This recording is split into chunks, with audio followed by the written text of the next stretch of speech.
Hollywood connection, we're on the go. Follow our journey, let the good times flow. Every moment captured, every smile we show.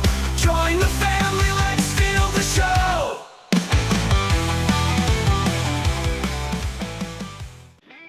Welcome back to Cali Woodworks, everybody. I'm Mike, if you don't know. If you do, thank you for acknowledging me. I really appreciate that. It's been a rough week. It's been really heavy. We've had a lot to do besides my woodworking stuff. I got a couple other jobs that I do. I've mentioned this before, full-time dad. Well, you're always a full-time dad. You never get enough, but it's been crazy, but thankfully we've been busy. We've been staying afloat, as I would like to say.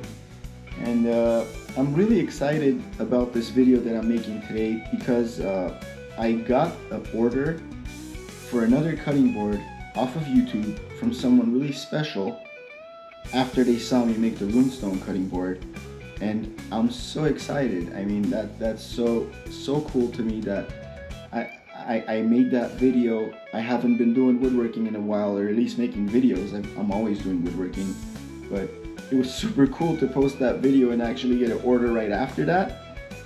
It's such a blessing, and I'm really excited. I'm going to dive into this project and show you guys what it is, but briefly I could tell you what it is. It's a Halloween themed cutting board, and they want it to look very similarly to the runestone cutting board that we had. And I know it has nothing to do with a runestone besides the fact that the runestone got me this order. It's a blessing. I'm excited. So let's dive right into that, and I'll show you guys what the design is and how we're gonna go about this one. But it's very similar to the runestone. So here I dragged in the SVG file to Fusion 360. I had made a center point rectangle to be dead in the center.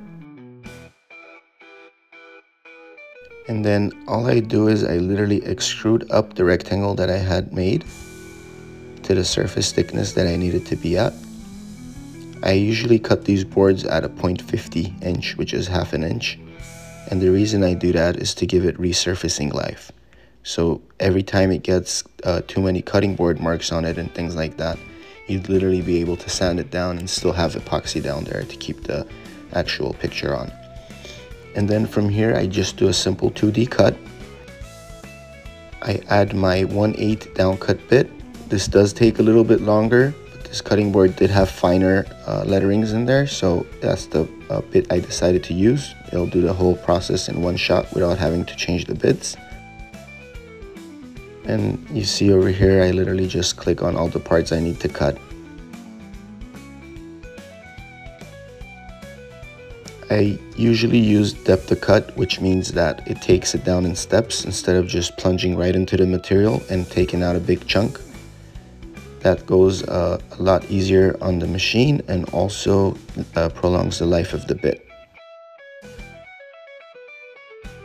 Over here, I have already generated it, and now we're just simulating what it will do on the machine. It's a really good idea to always simulate and see if there's going to be any errors or problems before you actually put the expensive piece of wood and start cutting on it. And that's the finished design. Here I already have the file loaded. My machine is homed, and we start cutting.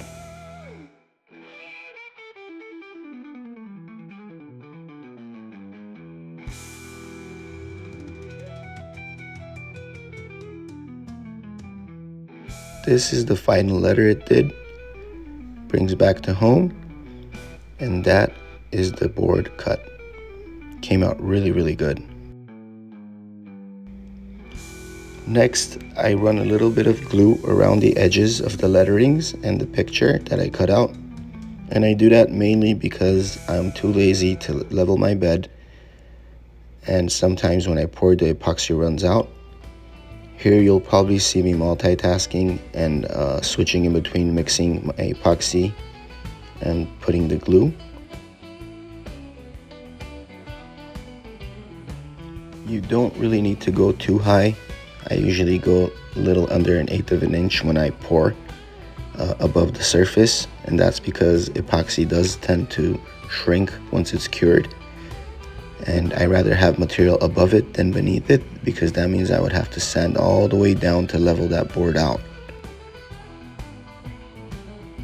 One of my favorite tools when doing epoxy is the vacuum chamber, as that releases all the gas and never lets any bubbles stay into the epoxy once you pour. I normally don't even have to torch down my project. I'll just keep a close eye monitoring it, making sure it doesn't bubble up to the top where it will pour out. And it looks like it's doing just fine, so I'll just leave it alone and continue working on the project.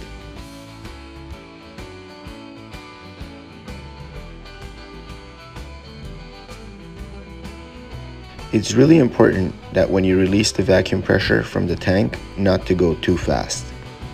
Sometimes it does put a lot of air into the system, and it could even cause the epoxy in the cup to pour out.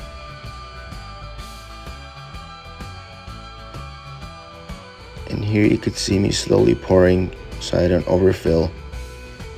I did get a little carried away and I made way more epoxy than I needed to, which is really bad on my end, but next time I'll be more careful. This epoxy is supposed to cure within 4 hours, although I always like to leave it at least 24 hours before I continue working on it. I normally do this with the CNC, but this time I decided to use a hand planer. Now I will keep sanding. Again, I usually start from a 60 grit and work my way all the way up to a 600. If you would like a chance to win this cutting board, all you would have to do is subscribe, turn your notifications on, like and comment 3 of my videos. It's that simple.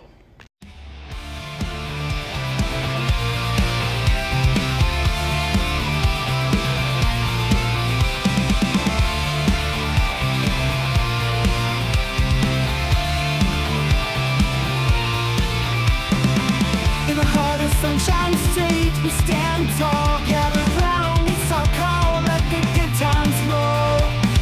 Charlie would connect, we're giving it all away. A little love for our fam, our stars of today. Like, comment, subscribe, be a part of our tribe.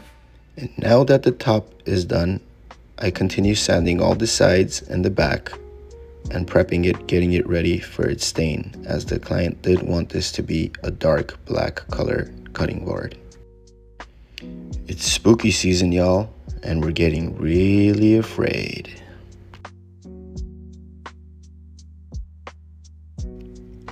Here it is, fully sanded and ready for staining. For this cutting board, I'll be using color tone liquid stains. I've used this for my guitars before and they work really well. I like to use this with alcohol as the material gets much thinner and the wood accepts it much more easily. Here you see me pouring a couple drops to match the color, and it looks really light on my stick, so we pour a little more. That looks better, but I went darker on that, as you'll see shortly. I use a microfiber towel and I cut it up to pieces. The key to a good stain is smooth and even strokes. You do not want to hit the same areas that you already covered before unless you're going in on as the second coat. I like to pay special attention to the open grains, as they will soak up color and look different when you're done and the stain has dried. I let the stain dry and come back in with a microfiber towel and some clean alcohol and touch up the areas on the epoxy so I could give it a little bit more brighter in color, since the stain did go over it.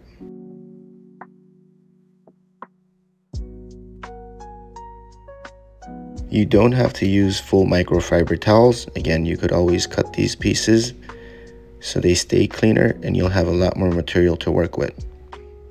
Just doing a final touch up and we're ready for oiling. Here I have the board oiled. Now I'm doing the back sides and the sides. I let the oil sit for at least 10-15 minutes and give it a good wipe. And this is the finished product.